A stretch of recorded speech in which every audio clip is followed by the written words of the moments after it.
People do not realize that 7.7% of all the jobs in the US legally require degrees. I cannot gloat enough about the fact that when Josh Shapiro, the governor of Pennsylvania, rolled back all of the unnecessary degree requirements, it freed up 92.3% exactly of their state jobs to people who are degree free.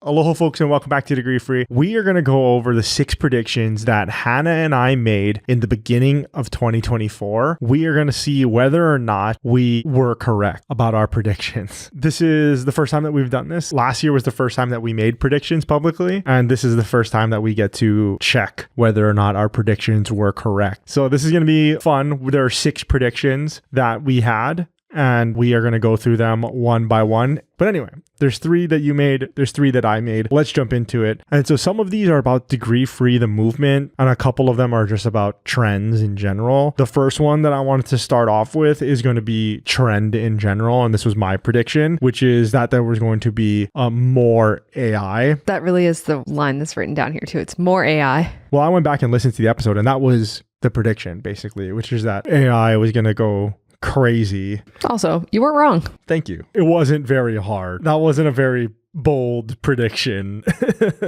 that AI was going to keep getting better and better and getting more involved and augment more and more jobs. That wasn't a hard prediction to make, but it was a prediction that I made. And sure enough, if you look at all of the different companies that are out there that are actually developing large language models and AI, they are getting better and better, and they are releasing more and more features all the time. If you look at OpenAI, what they did over the holiday season, they did 12 days of OpenAI or whatever. And every day for 12 days, they launched a new feature, or they launched a new thing. They launched Sora, which is their AI video creation, which is absolutely insane. And if you look at this past year, X started their version of an LLM. They started Grok, and Google Gemini at the end of the year, they also put out Gemini 2.0, which was significantly better than Gemini 1.0. It's kind of an offshoot, but I did just see on X that Grok correctly diagnosed somebody from photos of an incision site and blood tests, which is pretty crazy. What do you mean diagnosed? Diagnose the level of infection, and they had to go to the hospital.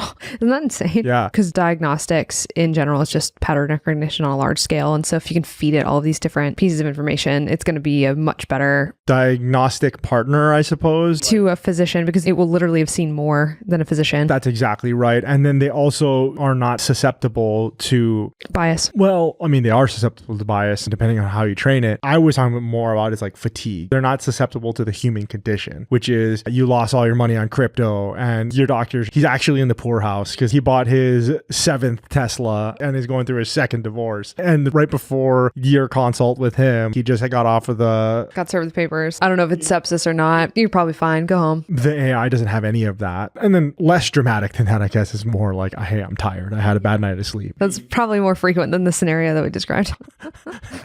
I'm not sure. I'm not a doctor. We know doctors, man. Those guys are tired, especially in residency. Hey there. I hope you're enjoying this episode of the Degree Free podcast. At Degree Free, we want to help everyone thrive and succeed without needing a college degree. And the only way to truly reach everyone is with your help. If you're getting value out of this episode, or if this is your 2nd, 3rd, or 4th episode that you're tuning into, if you could just ship this to a friend, just click that one button and share it with someone in your contacts or on your stories. It would mean the world to us. And more importantly, gets our message out to more people who need help getting out of their current situation. If you could do that right now, that would mean a whole lot. Going down that doctor rabbit hole for a second, I've talked to oncologists about this, and that's exactly what they say. I mean, already their work is being augmented by AI because through all of their different scans, I'm not even going to pretend like I know the different scans that they do, whatever MRIs, CTs, whatever types of scans they do, the AI is already better at detecting those types of things. At the very least, it'll flag a bunch of things for them to evaluate, inform search, basically. That's what AI is going to be used for. Improve improving human work, Exactly. reducing human error. And it's already happening, and it's accelerated this year. It is going to be pervasive. And once again, in 2025, it will continue. That rate of acceleration will not stop until we reach the singularity, until Skynet. But no, just jokes, folks. What was interesting though this year, talking about AI, and this is just more of a personal thing for me, I met with one of my buddies. He's a good friend of mine that I saw this year. Once is more than enough for this friend. It was once this year. Short and infrequent doses. All joking aside, I met with him and he develops AI data centers. And I guess he has these projects. That's what he does. And he was saying that they're busier than ever. Just the amount of sites that they're looking at and that they're on schedule to make is unreal. This prediction, it was a bit of a softball. But even though I did pitch the softball to myself, I did knock that softball out of the park. You did. That is very true. So, first prediction, correct. More AI. Now, I wanted to get to the second prediction, and I think it'd be better if you and I just go one by one. So, for you, what was your first prediction? My first prediction of 2024 was I predicted 20 more states would drop degree requirements. I got very close. As of December 2023, a total of 16 states have removed four-year degree requirements for most state jobs through a combination of executive and legislative actions. Since we wrote these notes, I think another one came through. I can't remember which state it was, but it's 16 as of right now for the formal record. And for many of those states, it's upwards of 90% of their state jobs, which goes to show how few of them actually require degrees at all the entire time, which is also very close to our 7.7% estimation of the national requirement for actually legally required degree jobs. In fact, I will gloat about this. People do not realize that 7.7% of all the jobs in the US legally require degrees. I cannot gloat enough about the fact that when Josh Shapiro, the governor of Pennsylvania, rolled back all of the unnecessary degree requirements, it freed up 92.3% exactly of their state jobs to people who are degree free. And that is literally a direct reflection of our analysis, like point to point, which is pretty crazy. Yeah, that is crazy. I did want to interject here a little bit, and you just said it without saying it, which is there's a little bit of an asterisk on this. It's a little bit of Barry Bonds. Because we've rounded up. No, what I mean is the asterisk is that 16 states dropped degree requirements, but they didn't drop them fully. And there are a section of jobs, there's a certain cohort, very small minority that still, quote, require degrees. Because they're legal requirements. But for all of the ones that don't require degrees, I mean, they slashed, like you said, all of them took a huge meat cleaver to all of it and just slashed those requirements right off. Because, as we know, for everybody listening, it doesn't matter. They're not actually required. You don't need a degree to be a park ranger. You don't need a degree to be a fireman. It's just not necessary. And so you get rid of those degree requirements. Magically, what happens when you get rid of those degree requirements, as we talk about all the time, is that people stop self-eliminating and they end up applying to those jobs. And really, that's what's happening a lot in the talent pool is you just want more people to apply to your job, more qualified candidates to apply to your job. And why would we put up these stops? Why would we put up these barriers for people to self-eliminate when we have the exact opposite problem is where we need people to apply? I actually just read that Canva dropped their degree requirements off of all of their jobs 2 years ago. Do you want to guess how many people applied to work at Canva? To work at Canva? I don't know. Literally, I hope a gajillion. Because as I've talked about many times, I think we are still the original Canva plan. Yeah. We are grandfathered in. Pass that one down to the kids. Exactly. $6.95 a month or whatever we're paying. And for 6 years. What did your grandfather leave you? A Canva member. A Canva subscription. From 1812. Changed his email. It was a big day. He changed his email account. Gmail.com. Yeah. I'm sorry. At that point, it'll be Neuralink.u. Yeah. Anyway, guesstimating Canva, how many people, they're a big company. Let's call it 20,000. They had 300,000 applicants to their jobs last year. The reason this is such a big deal is because they do not have any degree requirements. Not only that, but they're using something called a skill passport, and that is what they're using to promote people internally. They don't hire based on degrees. They've completely eliminated that from their policy, from their language, from their culture. That's not how you get good people. And it's interesting because I saw them developing basically that exact thing to use to move people internally for different projects. It was interesting because Canva's doing that and has great success with it because they increase their talent pool. And when you increase your talent pool, you get better people because you just have more people applying. When I was still working in AI, One of the companies we worked for was a Fortune 500 company, big, massive, huge company.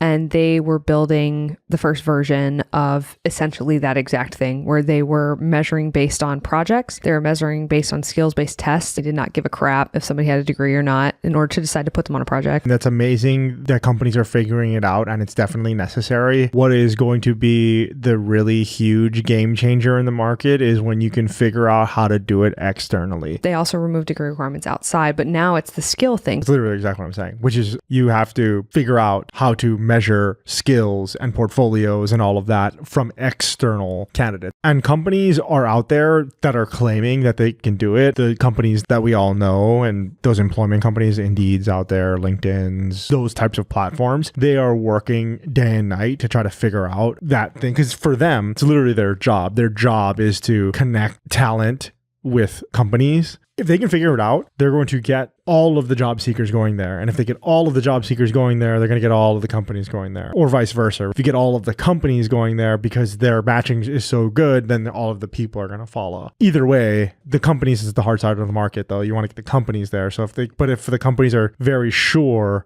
that they're going to get quality candidates through this platform, and they are sure that they can match quality candidates, and you are a quality candidate, you're going to go there too. And really, it's a multi-billion-dollar problem that I think is going to be solved. Maybe not completely 100% solved. The job search process is going to look completely different in 5 years. And you and I have had a vision of something like this for a long time, but you're just going to wake up and get invitations to do work that specifically suits your skill sets, and you can choose to do it or not. I disagree with the whole everyone's going to be a freelancer mentality. And then we talked to a CEO of a very large company that does something like this. And he said it best when we were speaking with him, which is finding a job or being employed or finding employment it's a spectrum. And basically what is going to happen in the future is that these platforms are going to be able to give you what you need no matter where you are on this spectrum. What does that mean? So the spectrum is all the way, I'm completely looking for work because I'm out of work, to I'm gainfully employed, I'm not planning on going anywhere, don't need it. And then there's every position in between that, which is I am employed, but if a better deal came along, I would definitely be open to that, to I am working part-time in my field, but I'm looking to work full-time. Those everywhere in between all of that is that spectrum that we're talking about. And what technology is going to do is going to be able to meet you wherever you are on that spectrum and be able to find jobs for you wherever you are. Where I resist the temptation to say everybody's going to be a freelancer is I think that there are people that are still going to want to be and in a team environment and be working towards something and building towards something day in and day out for very many years. Whereas in this freelancer economy, you're basically a mercenary. You go work a couple of projects and then you're like, okay, I'm done. I'm going to go back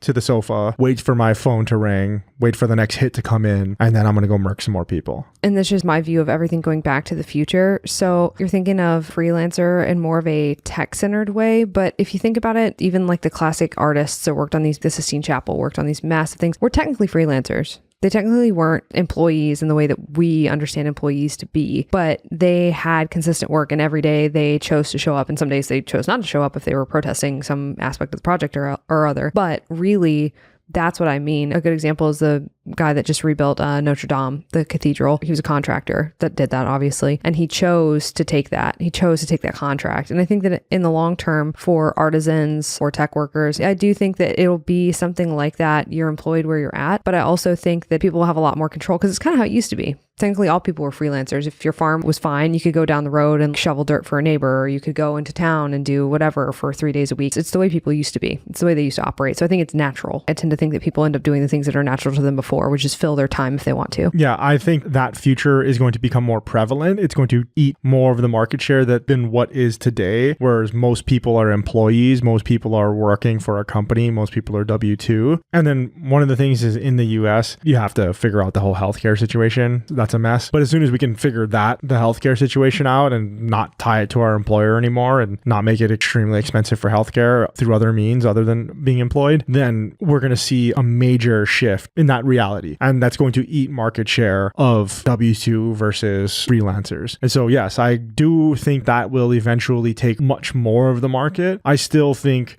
that a lot, maybe majority, will still be in the W-2 role, because most of them are going to be on this side of the spectrum, which is I'm gainfully employed and I'm not really looking for other work because I don't want to onboard somewhere else. I don't want to do this thing. And honestly, I'm working towards something that I believe in and that I love, or that my job now has the security and has all the benefits for me to do whatever I want in my life outside of work. And that's what I think. And so moving on to the third prediction, this one was about the movement, or I guess the podcast, really, about Degree Free. I said that the podcast is going to get much, much bigger in 2024. So with this one, and I'm just going to be honest with you folks, I didn't get this one right. If you listen back to the episode, and this was episode 130, I said, oh, we're going to blow up, gargantuan atomic bomb, and that wasn't the case at all. We didn't lose any listeners. There's still the same faithful listeners that watch every week, that listen every week as well. We gained a little bit. I thought we were going to go from a 10x. We're at 1 now. I thought we were going to get to like 10 or 12x. And that wasn't the case. I think one of the things was that we were just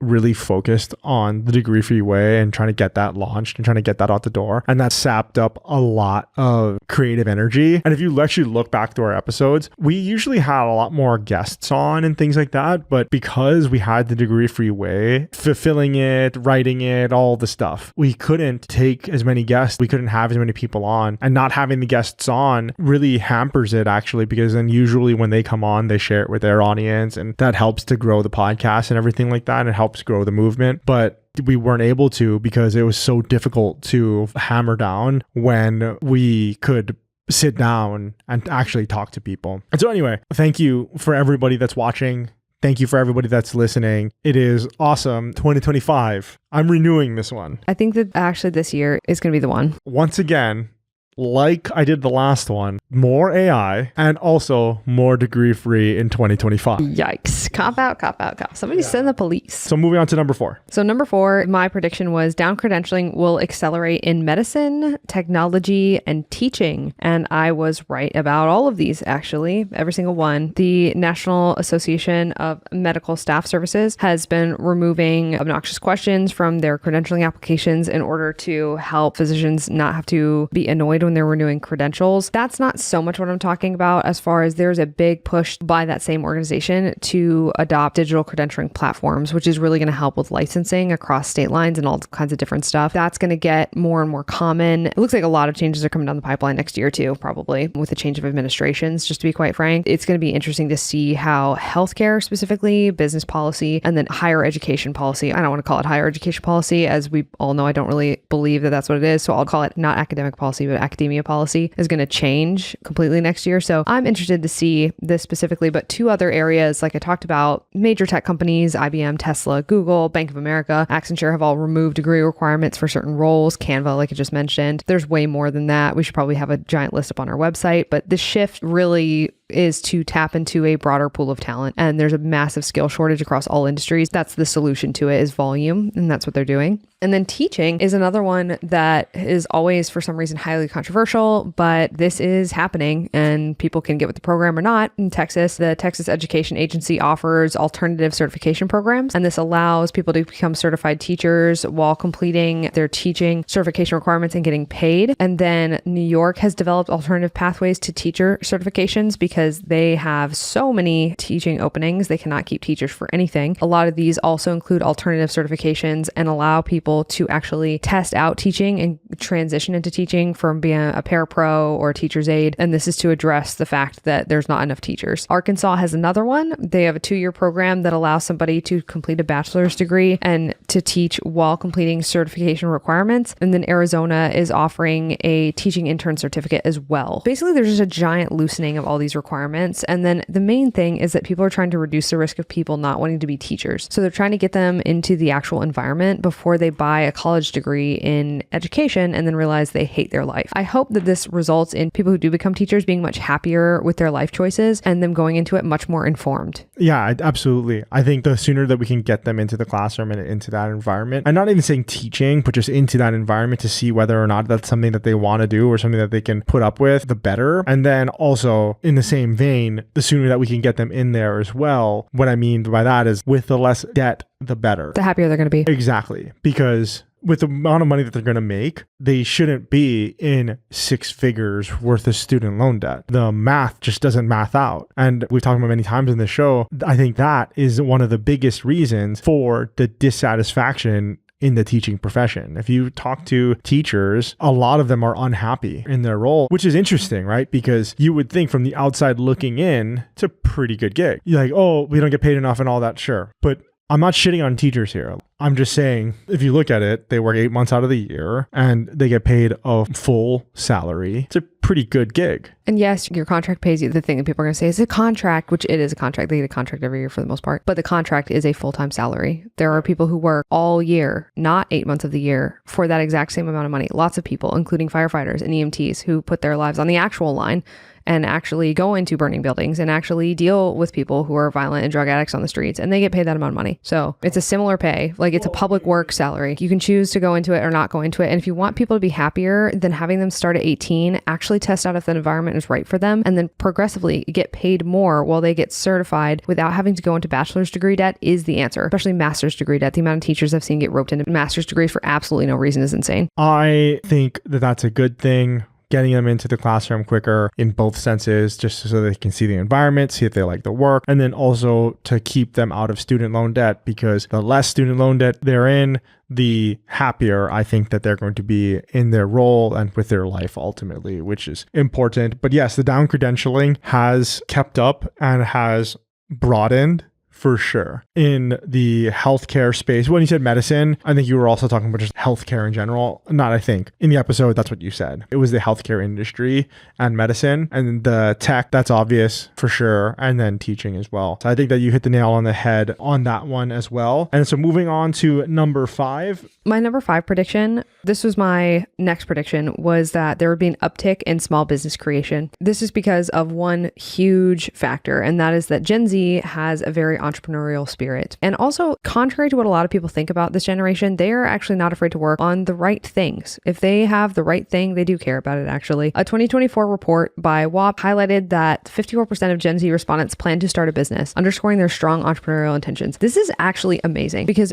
over half of this generation wants to start a business one day, which is really, really amazing. I think that's a pretty significant increase from past people who never thought they would start their own business. And it's probably social media, and it's probably just the rise of information and the accessibility of this type of education. But I believe many of them will do this, and it's pretty amazing to see that the majority of them have this inclination. Like I've said many times on this podcast, it's never been easier to start a business. The barrier to entry has never been lower, and it's only going to get easier and easier as time progresses. But I think with this 54% of Gen Z wanting to start a business, I think that this is also indicative of what you were talking about earlier about the freelancers and things. I think starting a business is just like working, but working for yourself instead of starting a big business or starting a whatever. It's more like, this is what I think. This is all opinion. Oh, well, I want to do this job, but I just want to do it by myself, and I want to do it for myself, and I want to do it in like a contractor role. And so I can work when and where I want, which is exactly what Naval Ravikant was saying, is exactly what you were saying, that you think that the future is going to look like. And I think that that's really what they mean by starting a business, instead of like, oh, well, I want to start a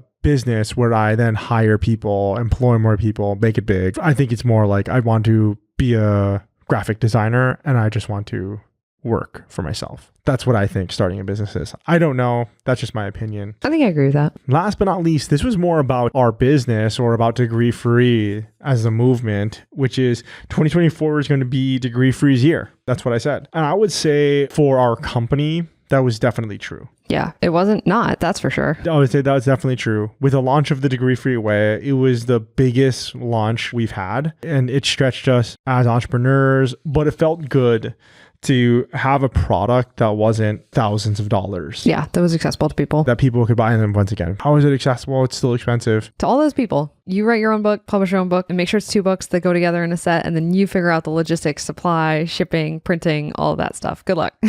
But it felt good to have something that was accessible to everybody. I would say in that sense, it was the most successful launch that we've had of anything, not even in Degree Free, but just of any product ever that we've done in our however long we've been entrepreneurs now, 8 years or whatever, and however many businesses we've had. It was the most successful for sure. And as far as the movement getting widespread, I'm not sure about the company adoption as far as the companies dropping degree requirements. I mean, we talked about it. They are, but I know it's happening and it's a much faster rate than before, but I thought it was going to be much, much bigger. Basically, degree requirements would never exist. If you listen back to the episode, that's pretty much what I thought. Well, I think it's still headed that direction and picking up speed as it goes downhill, to be honest. But I just wanted to be honest to what I think that I meant a year ago. And so to that standard, I don't think it was as big as I thought it was going to be. But I don't know. I saw this year, it was the year of everybody and their mother just started being like, yeah, literally just saying it's a scam. You got professors coming out the wazoo just talking about it's a scam. Every talking head that I saw is it's a scam. What is this? And honestly, it's stuff that you and I have been saying for years. And so it was kind of good to see that everybody's catching up. Both presidential candidates also talked about removing them, by the way, which was huge. What I was going to say was that the movement has gotten much bigger from the perspective of the people and the perspective of there are so many more people. So many more people questioning. And not only questioning, but being vocally against, just going with the narrative, just going with the, hey, you have to go to college, you got to get a 4-year degree, you got to go into debt, you got to check all of these boxes to have a great life. And there are so many more people that are against it, or at least that are double thinking it or vocally speaking out and saying, hey, maybe it doesn't have to look like this. Maybe there is a better way. For that, I'm grateful. And I think that we definitely had a part in that for sure. Yeah, I like to think so. Anyway, that's what I meant. I think it was from a company perspective, we were going to do much better. And then from the movement perspective, it was going to be everywhere, mainly coming from the companies, if you listen to it. From the company level, it is happening, but it's happening quietly and it is picking up speed. I thought that they were going to take an atom bomb to the whole degree requirements and nobody requires a degree. And so that didn't happen. But from the people perspective and from the boots on the ground, I guess, or whatever, you can tell that the tide has shifted. Exactly. And I wouldn't even say anymore that the tide is shifting. I agree with what you just said. Yeah, it has moved and people are starting to wake up to it and have woken up to it. And just now they're looking for a better way. And we're the antidote. Yeah, the degree-free way is the way. I'm very confident in that. And so those were the 6 predictions that we had for 2024. Next week, we're going to be doing our predictions for 2025. Thank you so much for being a part of Degree Free in 2024, and we are super excited to see what 2025 brings. Until next week, aloha.